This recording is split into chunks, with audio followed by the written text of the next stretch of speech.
Abandon fear and trust yourself. Open up to all life's wealth. Tap into a sixth sense with intuitive intelligence. Welcome to the Intuitive Intelligence Podcast. I'm your host, Bernadette Gold, success mentor and money mindset coach. I am here with a very special guest today.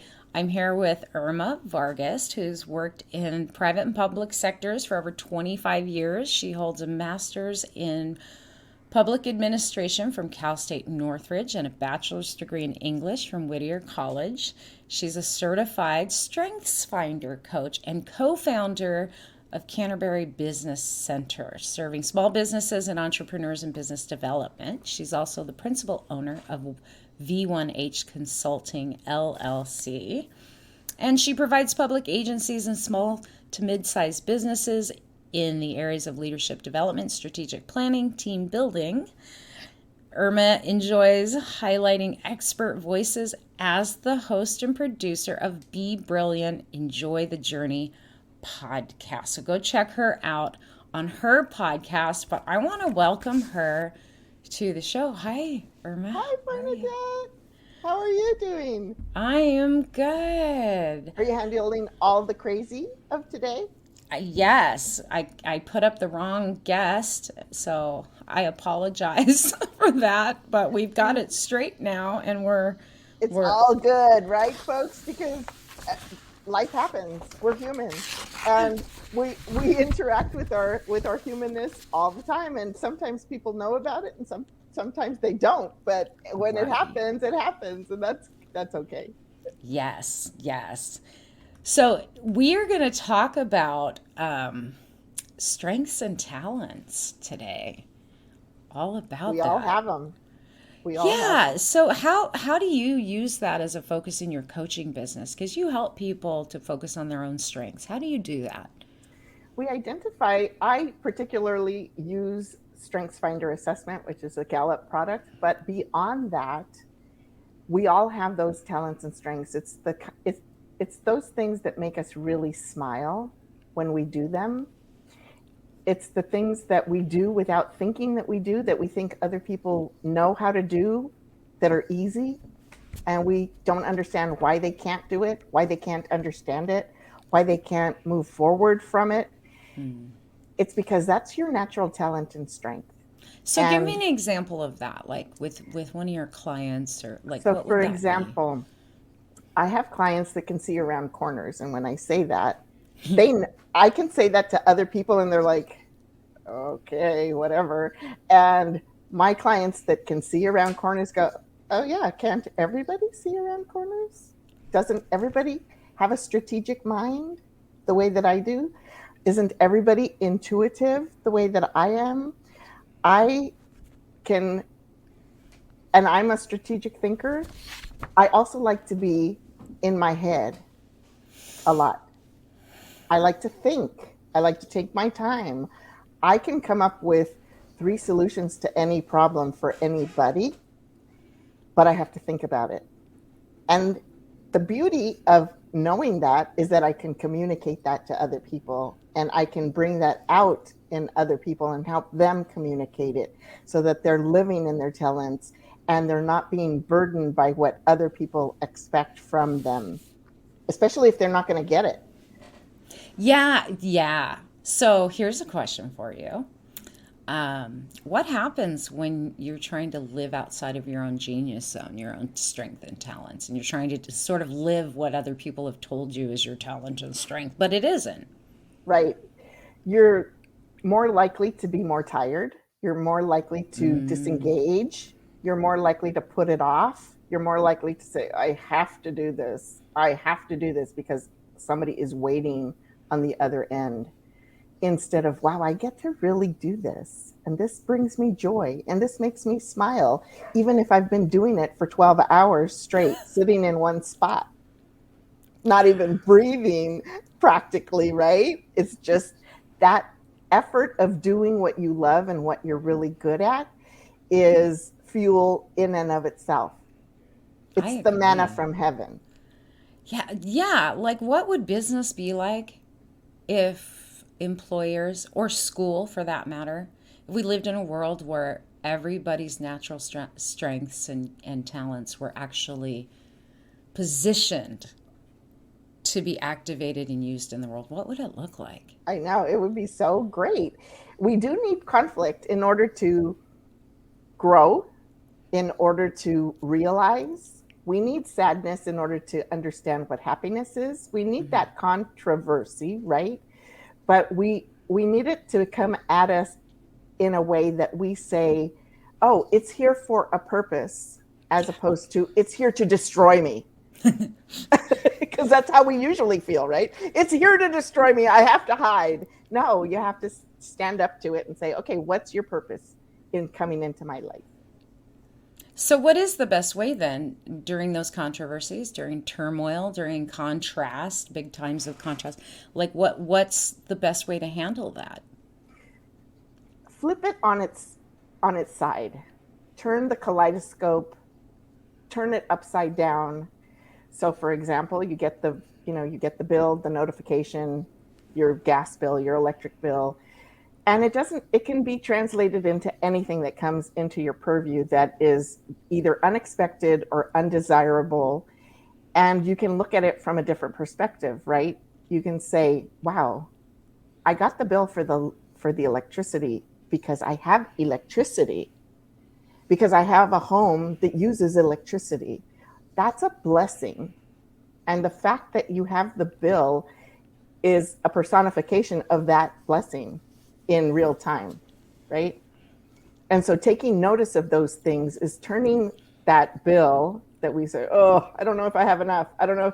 Okay, well, make a payment schedule, ask for more time, use less energy, right? There are all kinds of solutions to that, getting that bill and feeling in that moment. But always looking at it from that blessing side, even if you don't feel like looking at it from that side, is really important because it's going to help you breathe, enjoy the day, not get caught up in that receiving of the bill. Gotcha. Yeah, no, I agree. Totally agree. And like, what, give me an example of how that translates in working with a client. Like, what's one client that you were able to get them to really flip that on its side? Like, and what did it do for them? What they get out of that? You know, it's really important when you're working with clients to meet them where they are, right? Hmm. And but you have to know where they want to go. Like if you asked a quarterback what their ultimate goal is, it's to pass the ball to somebody who's going to get a goal, Yeah. right? So you have to let them see where you want to take them and not dream, but make a decision at least at one point, and then they can decide if that goal is going to change, right? Because you start with a client and they think, I want to make $10,000 a month. Well, that's great. We all want to, right? Or more. But what do you have to sell, or what is your commodity that you think is going to bring you that amount of money? And is it one client for $10,000? Or is it 10 clients? Or is it 100 clients? How many people can you service, right? So I had a client that decided they wanted to service with their janitorial service the whole state of California. Wow.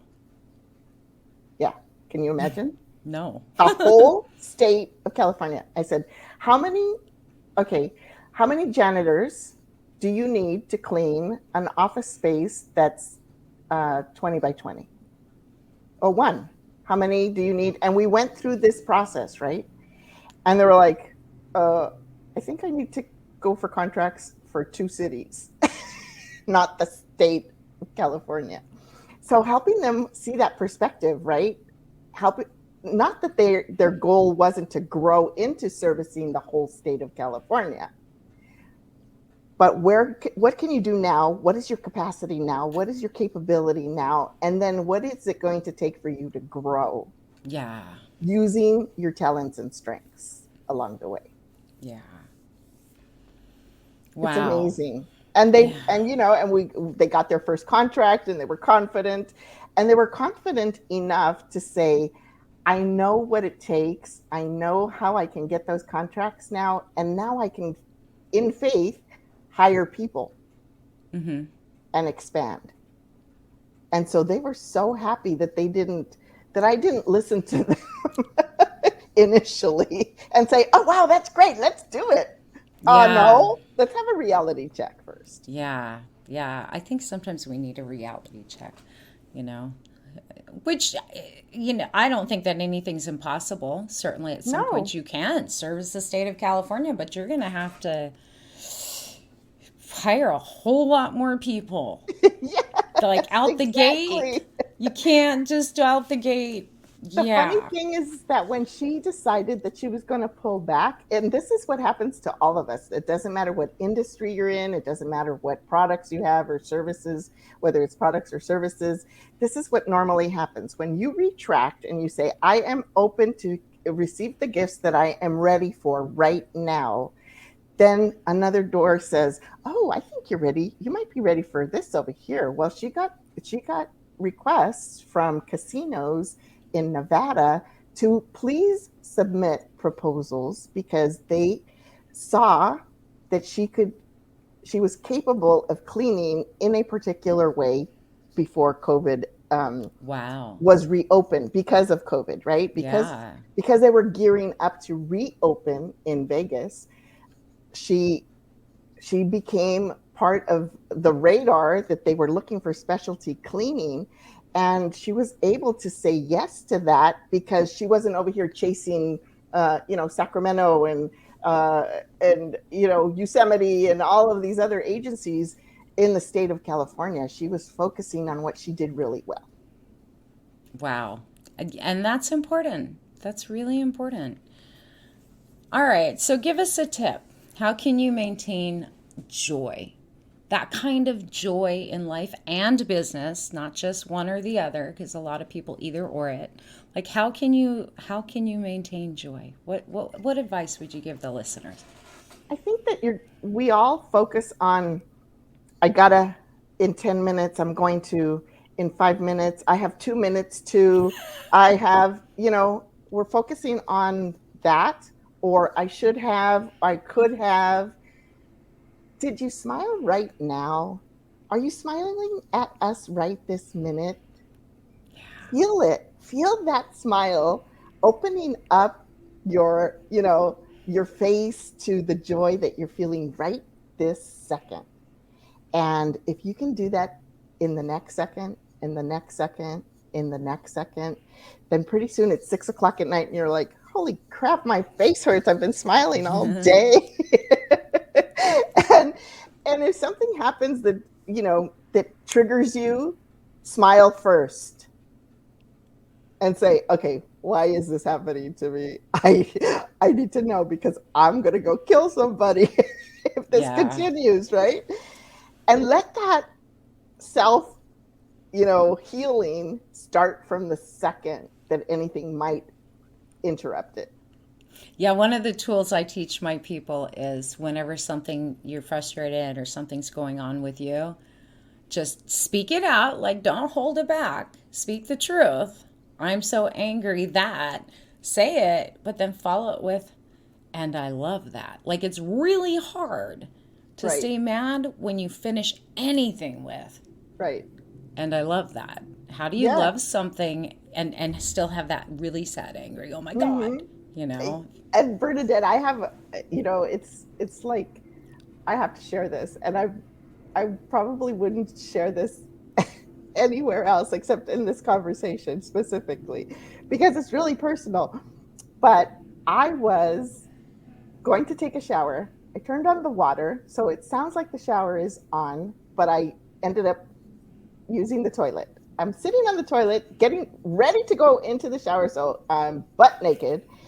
And I don't lock the door because I don't lock the door. I'm in a room that's an ensuite, but my sister rushes in and she hears the shower and she opens the door, cracks the door open and says, My mom is calling you. I'm going to tell her you're in the shower and going to take 10 minutes. Well, but I'm sitting there in plain sight on the toilet naked.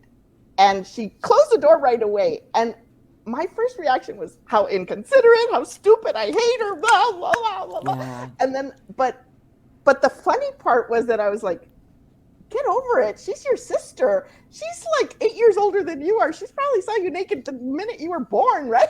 Like, who cares? Get over it. And I thought, yeah, get over yourself. What the hell is your problem?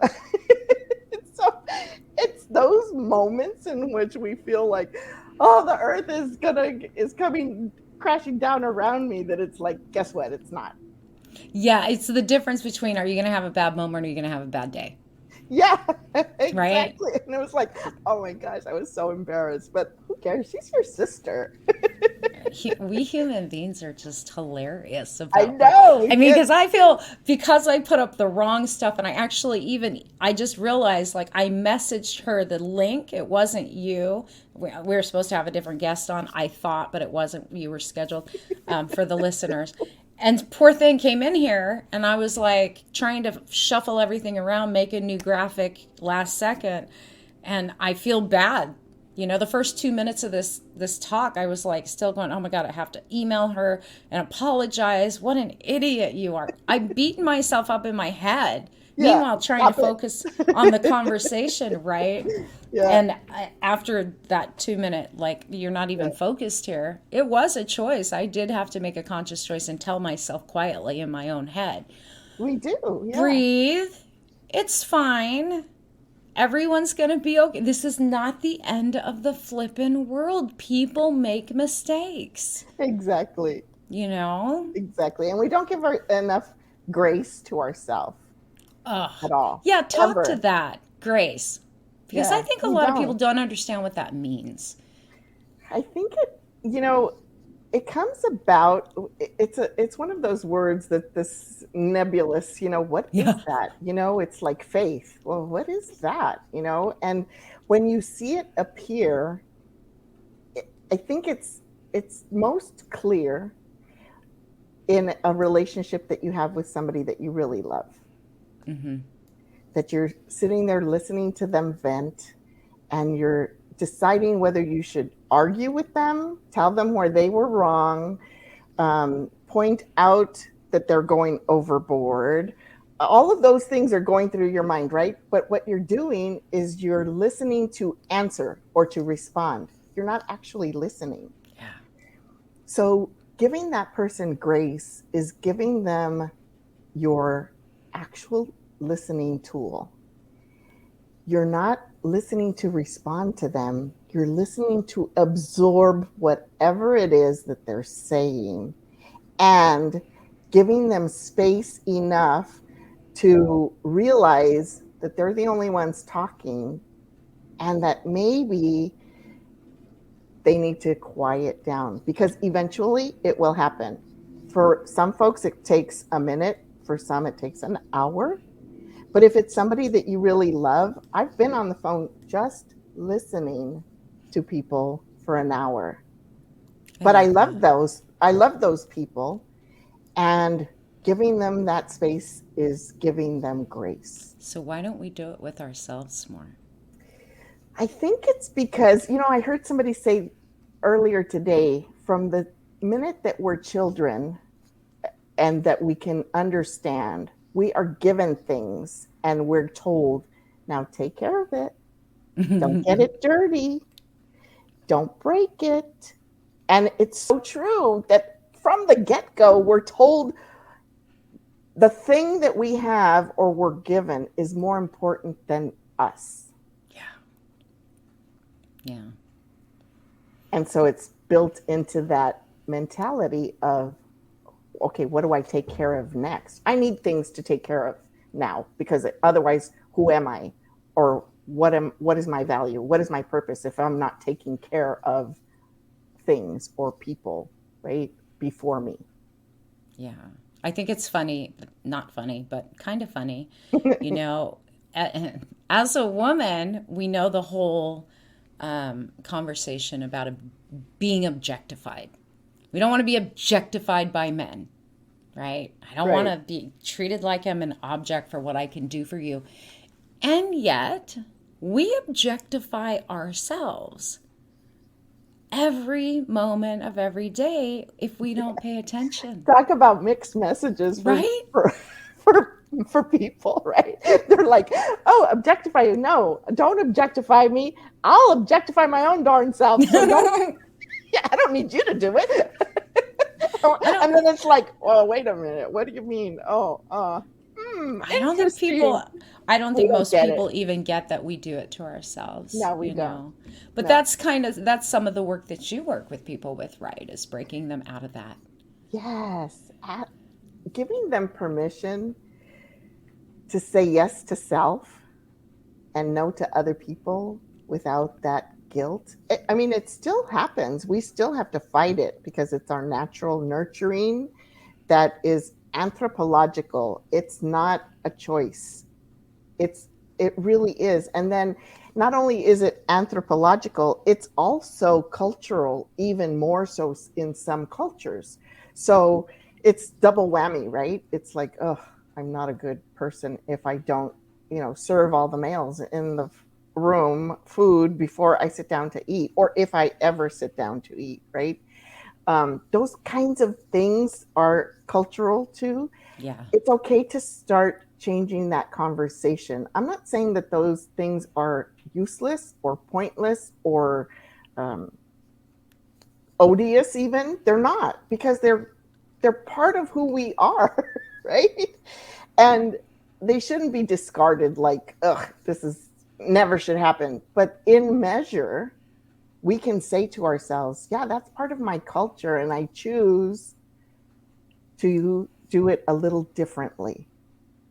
And let the next generation see that gradual change of how a culture evolves or can evolve. And I love that, because I think there's enough of that within the sort of culture where you shut it, like it's so abrupt, and then there's what comes along with the guilt is that disloyalty. Oh, now I'm not loyal to my culture. Right. And then you're actually really confusing your identity. Do you find that to be true? Absolutely. What you're saying is, wow, all the ways in which my grandmother was is negative. And that's not true. Mm-mm. That doesn't give her grace. It doesn't give you grace in how you view where you came from. It doesn't give any positivity across the board at all, because you're negating what they went through, how they suffered, how they chose to live, how they had to live, what conditions they were living in, what rules, regulations, lifestyles, all of that encompassed in, I'm not doing that ever. I'm not that kind of woman, or I'm not that kind of human. And it's like, wow, that's sad. Then who are you? Yeah. I mean, good point, And I believe that kind of, how does that show up in business for your clients in business? Because I know with when we're in our own businesses, as much as we'd like to think it's a whole different world, you can compartmentalize so far as an entrepreneur, as a business owner. Inevitably, who you are at deep levels, conscious and unconscious, is showing up within your company. Right. And it's a matter of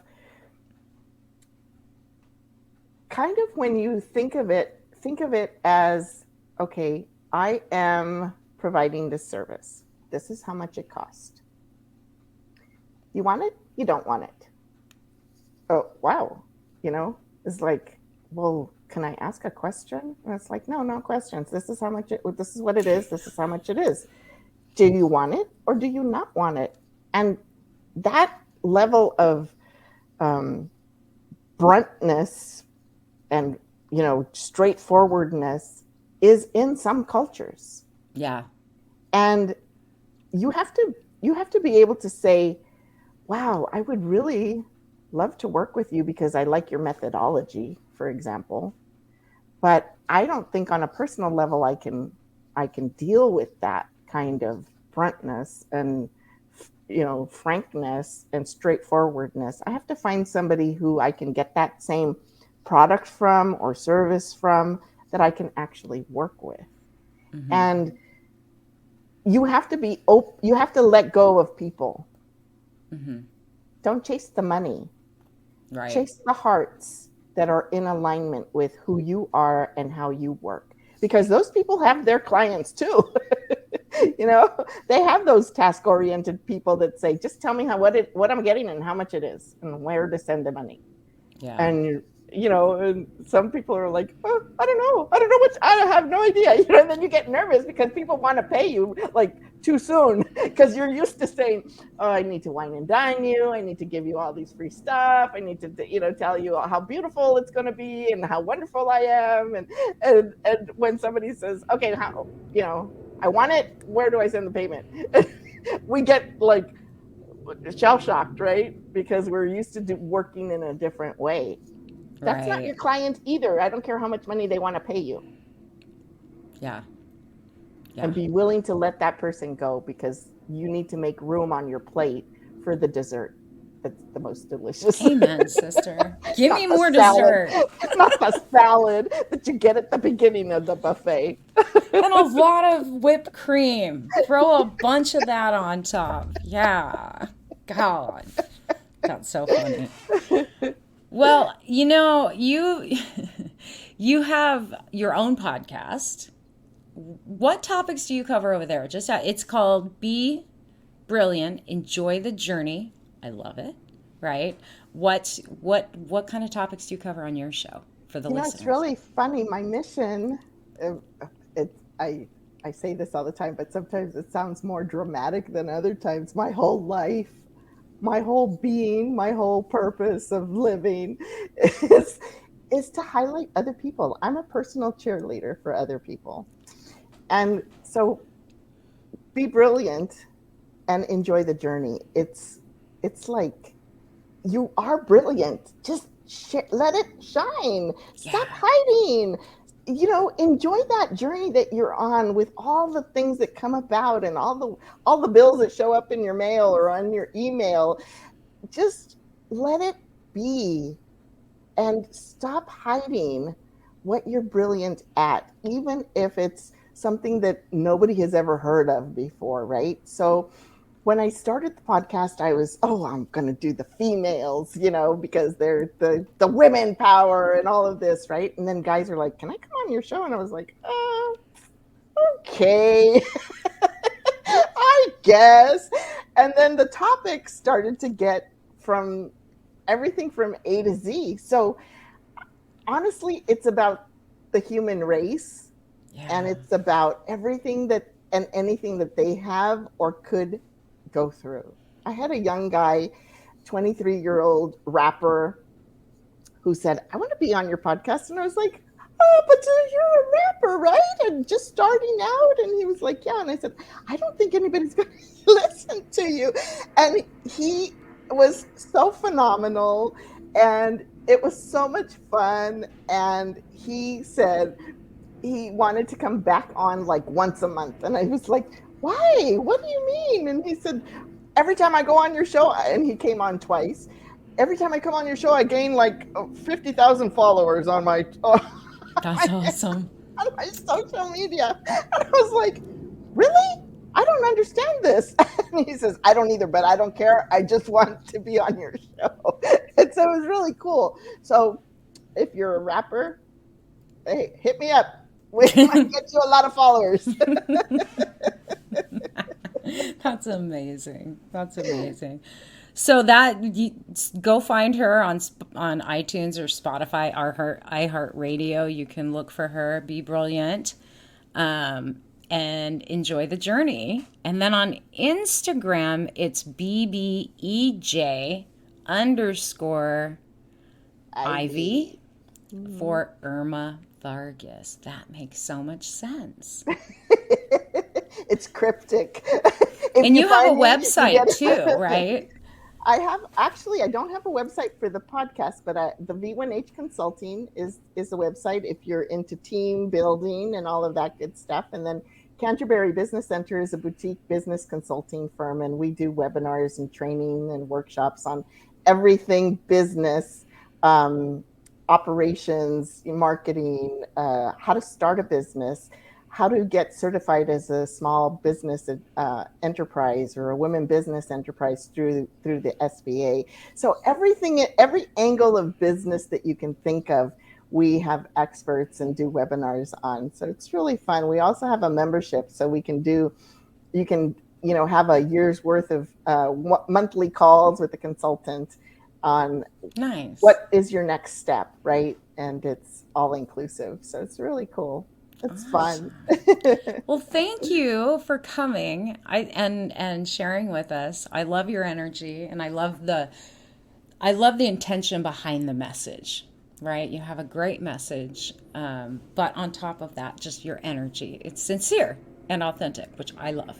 Thank you. Yeah. I'm the youngest of 11 children, so Wow. it's all about, and my mom is 105. So Wow. she says that she's lived a long life because it's like she's one of those, what do they call it? Zombies, where they have to go breathe in the youth, eat the, I don't know what it is. I'm not a zombie Soul follower. eater. Yeah. And it's like, Mom, that sounds really horrible. When you say like being around children and the family and all that energy, and that's how she stays alive. It's like, whoa, that's really deep and dark. But it's hysterical because we're just silly people like that. But yeah. That's amazing. Well, Thank thank you so much. You're welcome. All right, you guys, that's it for today. We'll see you in the next episode. Have a great day. And like Irma said, smile. Abandon fear and trust yourself. Open up to all life's wealth. Tap into a sixth sense with intuitive intelligence.